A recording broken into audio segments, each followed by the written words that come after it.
Hey, how you doing? Name's Craig. If you're new to my channel, that's because I'm brand new to my own channel. Anyway, I wanted to talk a little bit about a character that I find is underrated, especially in the series known as One Piece. Um, I would go with Usopp. Usopp actually is my favorite character in the show. Reason being is because, for one, he's known as being a coward and a liar, yes, but I think everybody's personality has a kind of pro and con to it, and I choose to look at more of the pros with him, just because he kind of gets shits on, you know, shitted on by everybody, his crew, people not in his crew that perceive him, but also folks that from the greater anime community just kind of shit on him. And so I just want to give respect to God Usopp. God Usopp, see, he starts off as just a village kid on an island telling lies. He was an orphan, and he's seeming to have a rise to power that's a little bit better, a little bit more expansive than any other character in the show. I would say. Chopper, he really hasn't got to this acclimated to this level that Usopp is even at right now. And Luffy, I mean, come on, it's kind of cheating. His family is part of the D clan, which is just extra like juice and luck and all that kind of shit. Uh, Usopp, his dad is a famous pirate and he's very powerful and he's on one of the best crews in the entire world. But Usopp didn't learn shit from his dad or his grandfather or his mother or from his mother's family. He learned how to shoot a pachinko slingshot. That's it. And that's still all he really has at this point now. He has had a lot of gains during the time skip, but I would say Oda, as he writes him and as the anime has portrayed him, is that his gains don't have much to do with how strong he is compared to the rest of the crew in the world of One Piece. So I think that he needs more development. He's not one of the main dudes that gets to like a fight, like a one on one. He's not gonna be that guy. I can admit that. That's fine. He's not gonna get a one on one. He's not part of the Monster Trio. He's not even Jinbei. Um, he's not even Brook. I mean, even Brook got a one on one with Big Mom, like straight up. Um, so I think that he's not gonna be one of those types to get one on ones and like dominate or anything like that. As a matter of fact, he'll barely scrape by most of the time. I think the last fight he had one on one was with Chu, whatever you say, how you say that fisherman's name from Arlong Park arc. So I don't know. I think you have to give some consideration to the fact that he won't be getting any one on one, so he won't have the most impressive feats. But I mean, unlocking hockey is a big deal. um, and I feel like he unlocked it in a way that was more masterful. It was the middle of doing something. I mean, like somebody like Kobe, right? Kobe, he unlocked it in the middle of being knocked out when Shanks just rolled up on him.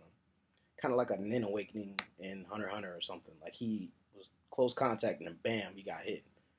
Um, unless I'm wrong, and maybe during Marineford he had it before then. I can't remember, but I think actually he awakened it after Luffy punched the shit out of him. I think he woke up and he had kind of a realization that things were going horribly for everybody on both sides.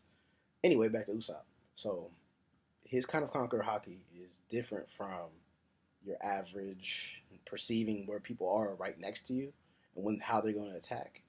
Um, I would say that kind of observation hockey is the type that you would see with like Killua from Hunter x Hunter, where he perceives any kind of movements in his area, changes in wind direction, all that kind of thing.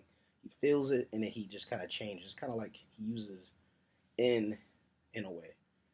So most people in One Piece kind of react like that when it comes to observation hockey. People like Rayleigh who can perceive a full range and area, and he takes it a step further and he's able to do uh, power levels of sorts. That's really ridiculous. So island level observation, that's big ups. For Usopp, he's perceiving people that he can't even really see. Like he couldn't see at all. He needed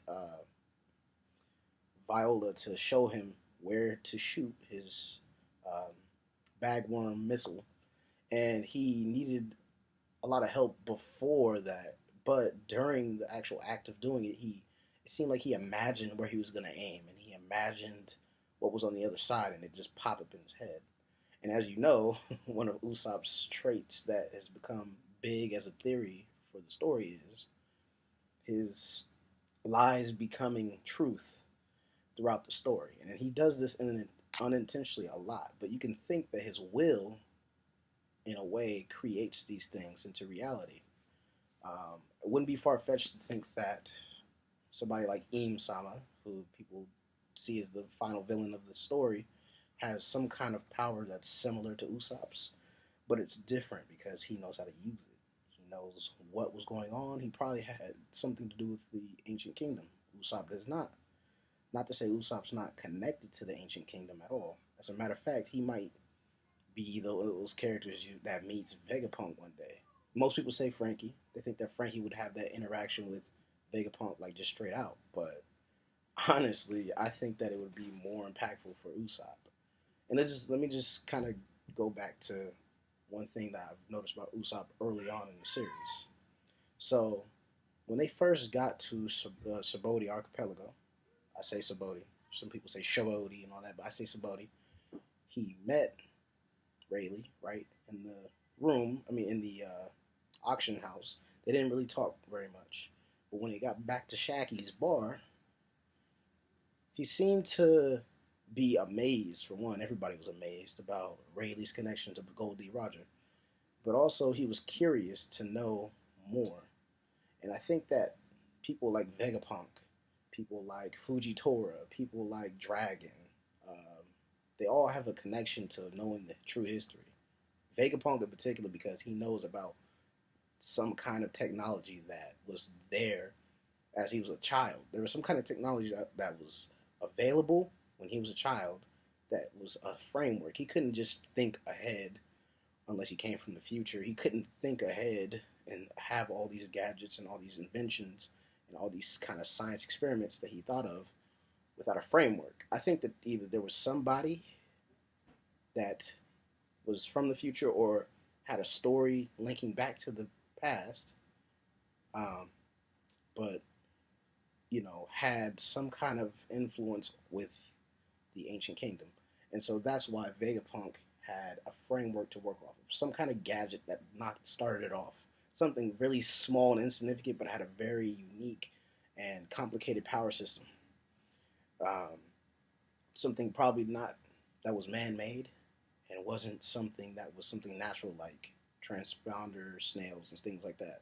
It had to be something that was groundbreaking, but like small. And I think that when I think of somebody like that, I also think of somebody like Usopp. This guy is just in his workshop making all kind of inventions that aren't necessarily the most destructive, except for maybe the climate act. He just keeps making those. But beyond that, I think that he comes up with some of the most interesting gadgets that we've seen so far. Some of them for gags, some of them actually make sense and work. Um, but I think that the use of dial technology is more primitive, and I think that if he had, and also his pop green is also quite primitive, but if he had some kind of technology that was close to what Frankie's able to manifest, I think that Usopp would be more imaginative, and he can create something that he alluded to from the past. So one thing just to keep in mind is Usopp's importance to the story. A lot of people say he'll die, he won't make it to the end. I think that's false.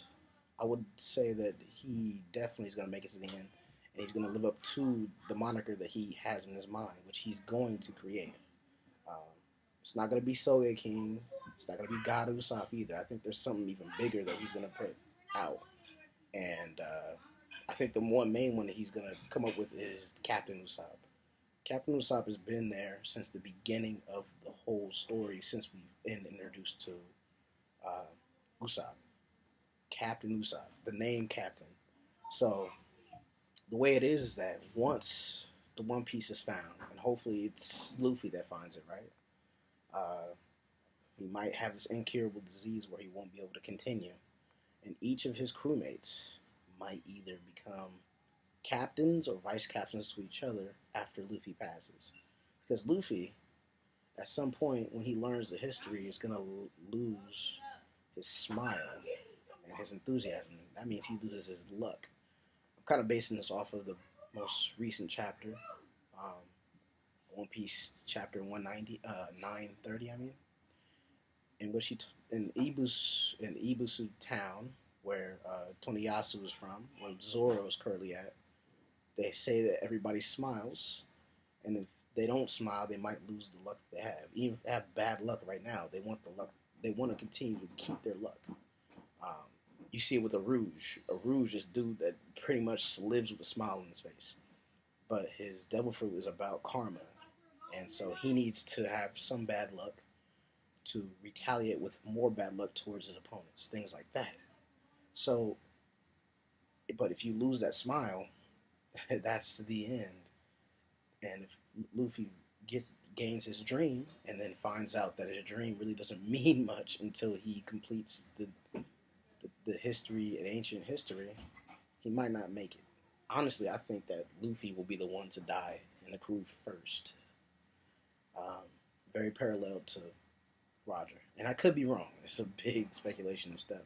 But I got Usopp being a captain at some point. And only way can be a captain if you go out on your own. We already had that chance in Water 7 where he could have been on his own and being a captain. But instead, he stuck around. He can't be a captain right now. If he's a captain, he's pretty much breaking from the Straw Hat crew or alliance or whatever you want to call it at this point.